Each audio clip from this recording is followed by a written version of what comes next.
Yeah, we're live here Wednesday, May 20th, back at Hangar 19. Good morning. How you doing today? Great, man. Never better. How about yourself? I'm doing great. We got a little weather outside, so we can't do any flying. Yeah, a little rain, a little maintenance day probably. Funny thing happened to me on the way in. What happened to you? I saw a little old lady. Couldn't believe it. It was a truck I was driving by, a little white truck, old, like back in the 1970s, and I saw a gun rack up there. Right, a little rifle up there, a little cowboy hat. Thought for sure I'd see an old man, in there, and I came around as a little old lady, just happy as can be, just driving there. And it sort of reminds me of a story that a man told me one time, Colonel Bob McDaniel. We're going to talk to him today, I think. I've heard of him. Have you? He's a very famous local McDaniel? aviator. Yes. Oh. Well, before we get any further, I want to do a formal introduction. Okay. Good morning. This is the Fly Now pod. I'm going to start that over and edit this out. The wonders of editing. Yeah. But I'm probably not going to get it edited out. I'm just going to let it slide right on through. Podcast for Fly Now the movie. Podcast number 2. And to my left is Brian Kissinger, executive producer of the movie Fly Now. I'm Jeff Wilson, director of the movie Fly Now. And so what was the point of your story about the little old lady with the gun rack? Well, we'll talk about it when Bob's on the air, but he's got a pretty neat story he'll tell, or I'm going to ask him to tell, back when he was a line boy back in the old days. Mm-hmm. So we'll draw that out of him when he comes here. Well, then let's put him on the air right now. All right. Come on down, Bob. So we're live here with Bob McDaniel. And Bob, you want to go ahead and introduce yourself? Hello, Brian. Bob McDaniel. I'm just a guy who hangs over an airport fence. Been hanging over an airport fence since I was a kid and having fun. My biggest fear is someday somebody's going to chase me away from an airport and make me work for a living. Right. And I know you and I have known each other since I moved here in 2003, so I guess we met at a EAA 64 Oh, meeting, long before that. I Yeah. sat at TACC on the one end of the telephone when I was calling you, telling you to go deploy in to nasty places around the world, the great Talsi world. Yeah, and went to Dushanbe, Tajikistan, and you were, I know you might want to tell the viewers about your background in the military. I know you were a Talsi commander also, did a lot of different other things. Yeah. Backing up to my college days, I had draft number 103 at a time they were drafting well into the 300s, height of the Vietnam War. All my buddies out of high school were getting handed a rifle and off to infantry in the Army. And gee, this Air Force ROTC thing seems like a pretty good deal. Right. I'd already been doing a little bit of flying before them. So I entered the Air Force, got my wings, was a T-38 instructor pilot. At that time, I thought staying in training command was probably the worst thing they could have done to me while all my pilot training buddies were going off to fly real airplanes in the real Air Force. And as it turned out, it was probably the best assignment I could have had. Get that white rocket T-38 to fly all over the country. And the T-38, just sort of interrupt, but is it like an F-5 basically, or trainer? The T-38 and F-5 are very similar. The F-5 is based on the T-38 airframe. It's just got guns on it, and it's more used as a combat trainer, whereas the T-38 was your basic advanced supersonic trainer for pilot training. Right. And T-38, is that the same jet that the NASA astronauts still fly around? Certainly is, today, and right. Thunderbirds flew them for a couple of years back in the late 70s during the fuel crisis. Okay, sure. So I did time in the T-38 and then went to the C-141 Starlifter, which gave me a chance to actually go somewhere, fly all over the world. After a while in the C-141, all good officers, if they want to go anywhere, they've got to get out of the cockpit and do something else. And I got into the world of the TALC, the Tanker Airlift Control Element. Basically, we went to remote places around the world and set up air operations and supported their ground needs. Brian and I have both been to some pretty good places and some not so good places. Do you have one that sticks out in mind? Well, the good places, I spent 30 days working at Amsterdam Schiphol, Paris, Orly, a lot of the nice international airports. And then I paid for it, got a short time in Kigali in Rwanda, but the big one is Mogadishu, Somalia.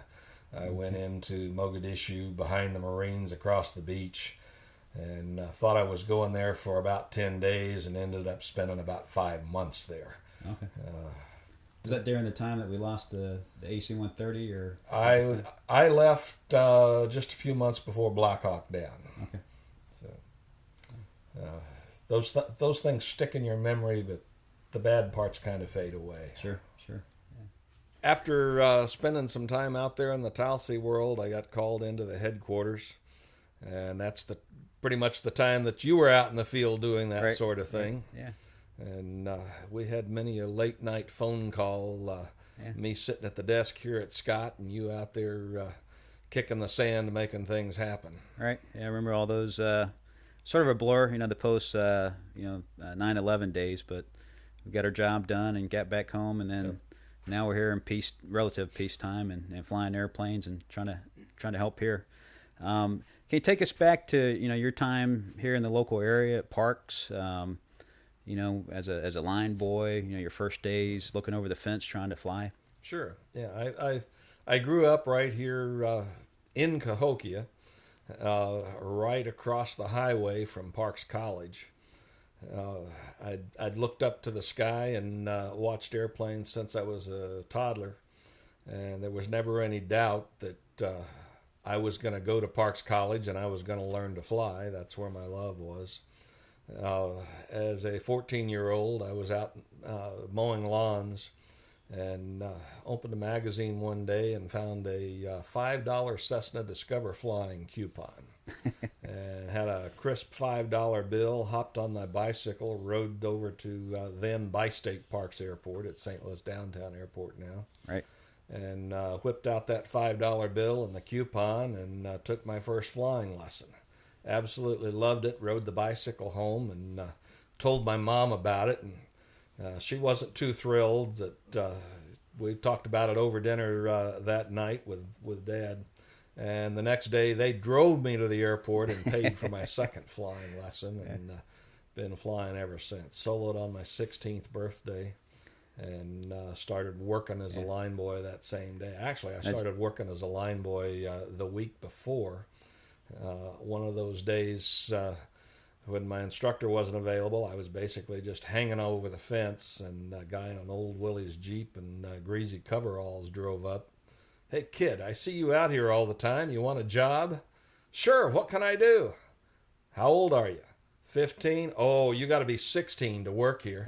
"I'll be 16 next Saturday." "Okay, you start work tomorrow, but you don't get paid until after your birthday." That's funny. And I thought I was going to get out there and touch airplanes, and I spent the first week cutting grass and washing the belly of big old twin Aero Commanders, which is probably the nastiest job I've ever done because all the goop grime runs and grease down in and your face. Your face. Done that, Cleaning latrines, and after about a week of that, then they started showing me around the gas truck, and I worked as a line service technician all through high school and college, and then off to play in the Air Force.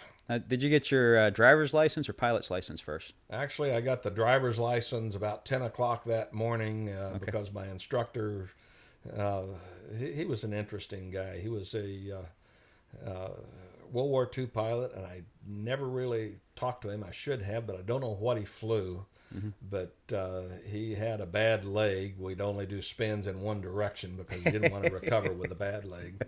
That's funny. And he was kind of a Walter Mitty type, and his daytime job was a loan officer.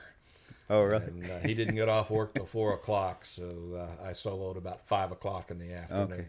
Driver's license and pilot's license. Huh? Yep. I remember a story.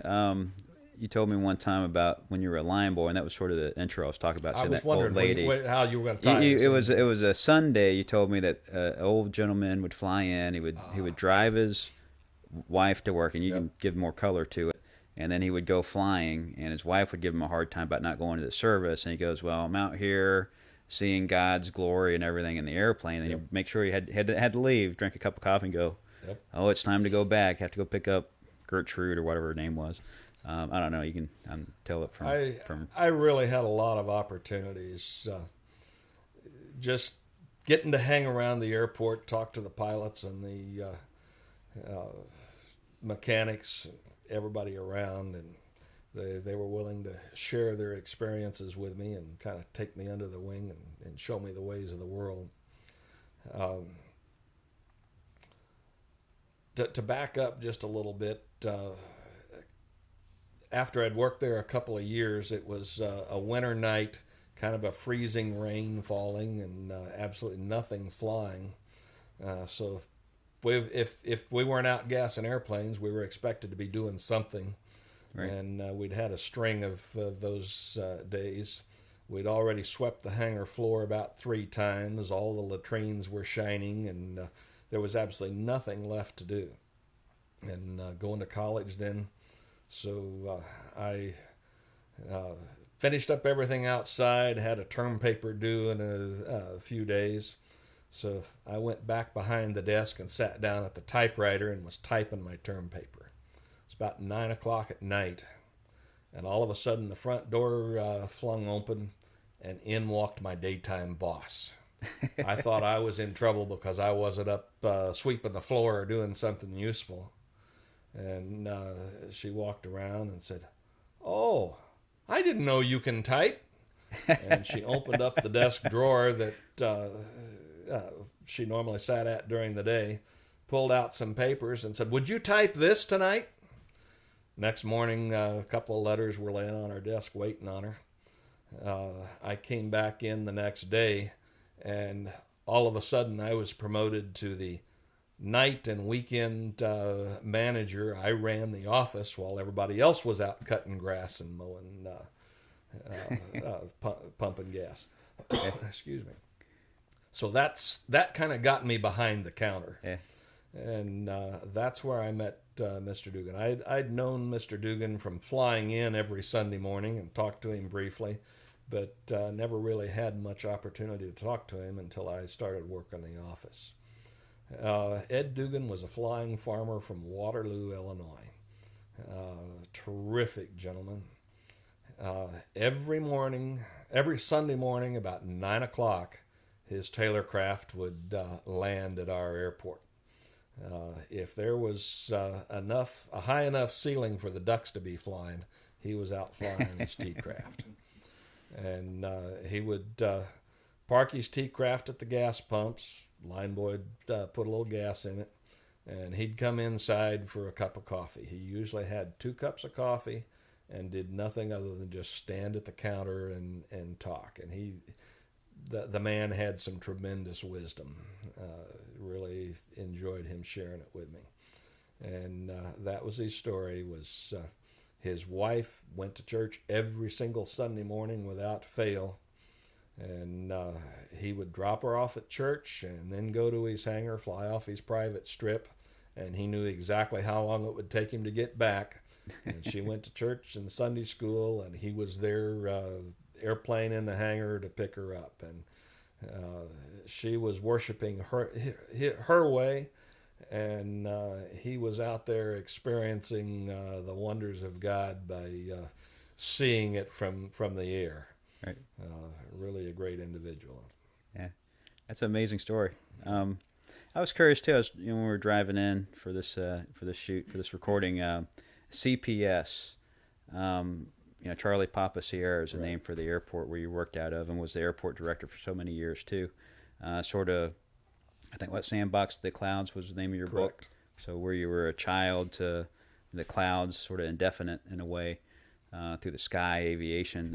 Why CPS? What does that stand for? All of the airport identifiers can usually be tracked back to something historical. Lambert, STL, St. Louis. Right. You know, you see all the airline identifiers. St. Louis Downtown Airport, CPS, not much of a connection there. But that actually stood for Cahokia Parks. Okay.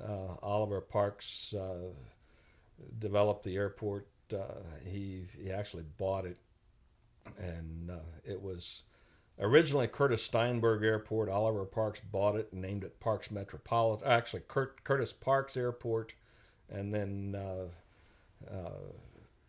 Parks Metropolitan. But Curtis Parks Airport is where CPS came from. Okay, that's great. Lots of history there. Yeah. And I know you're very, very active in the Young Eagles program here. Anything you want to share about that and what's going on, you know, in the near future? If you're a pilot and you haven't been involved in the Young Eagles program, you need to. There are a lot of pilots out there that enjoy flying kids that aren't a member of the EAA, and that's great. But you can give the kids so much more by filling out the form and doing it officially through the Young Eagles program. I'll never turn a kid down. In fact, sometimes I almost walk down the street and grab a kid by the shirt collar and say, "Come on, kid, let's go flying. Let me show you what it's all about." Right. And it's a little bit of payback where I had those opportunities as a young kid, and kids can't ride their bike to the airport and go out on the ramp and touch airplanes and get in the way of mechanics. They usually meet a fence or somebody to chase them off. Yeah. I've flown a little over 400 kids now into the Young Eagle program. And while the Young Eagle program is supposed to be free, I charge for the flight. I expect every kid to give me a big smile at the end of the flight. That's my price. All right. And so far, everyone has paid that price willingly. Yeah. I flew a young lady yesterday. She had a congressional appointment to the Air Force Academy last year. Broke her ankle the week before she was supposed to report. Oh, wow. So she lost her slot, but she's got another one, and she's going to the academy this fall. She'd never been on an airplane of any kind before. Oh, geez. So we took her flying, and sharp young lady. She's going to do well, but she did most of the flying and really did a great job, and it opened her eyes to the possibilities. After the flight, we sent her over to the tower so that she could see what air traffic control is all about.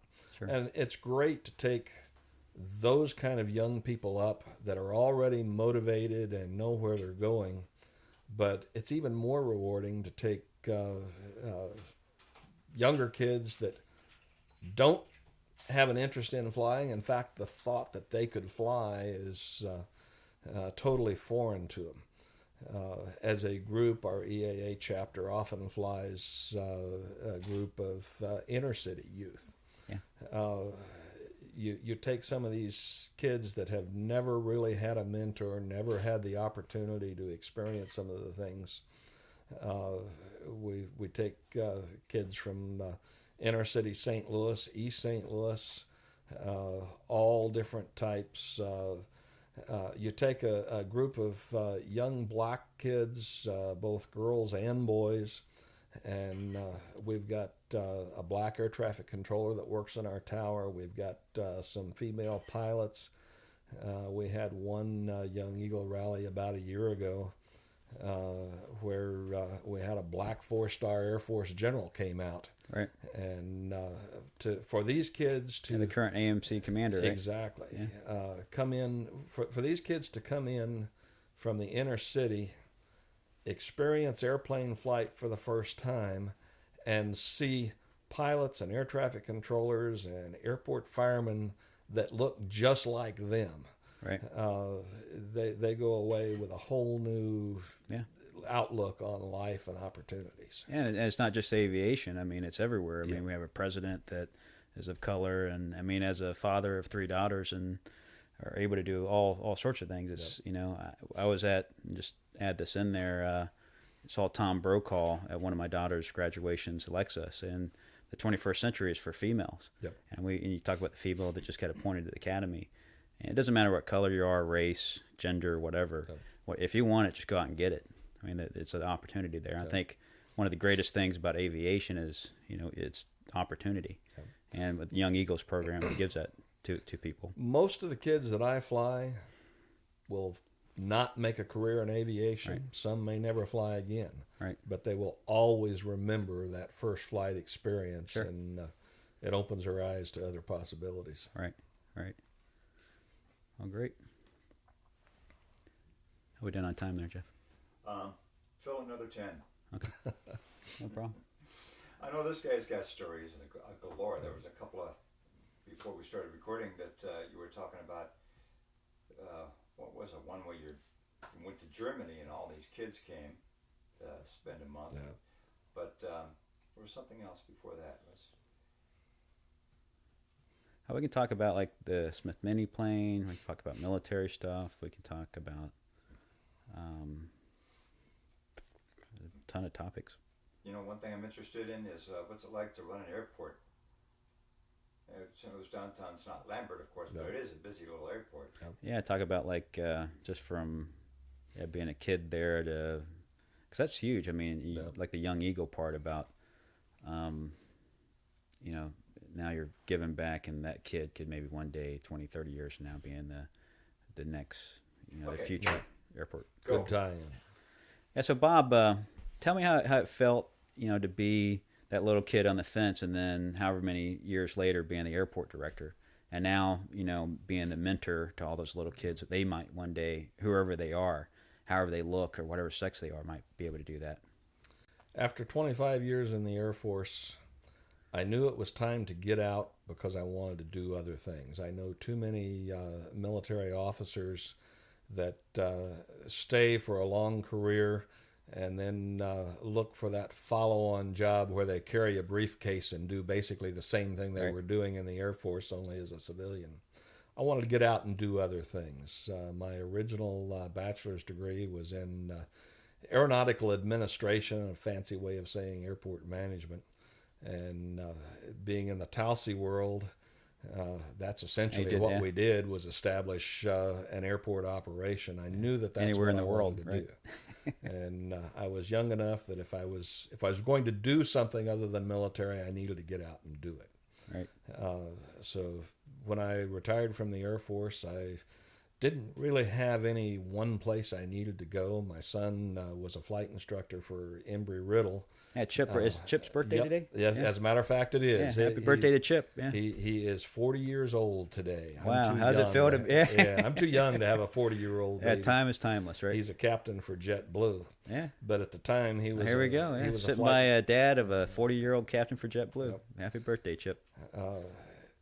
He was a flight instructor for Embry-Riddle, trying to build time for the airlines, and didn't really. We knew that if we went to Florida, he'd be moving off somewhere. Right. So we didn't have any place we really needed to go to. So I was just casting out resumes anywhere there was a job opening, and I got hired to run Texarkana Regional Airport. Mid-size airport, 2 airlines, about a dozen commercial flights a day.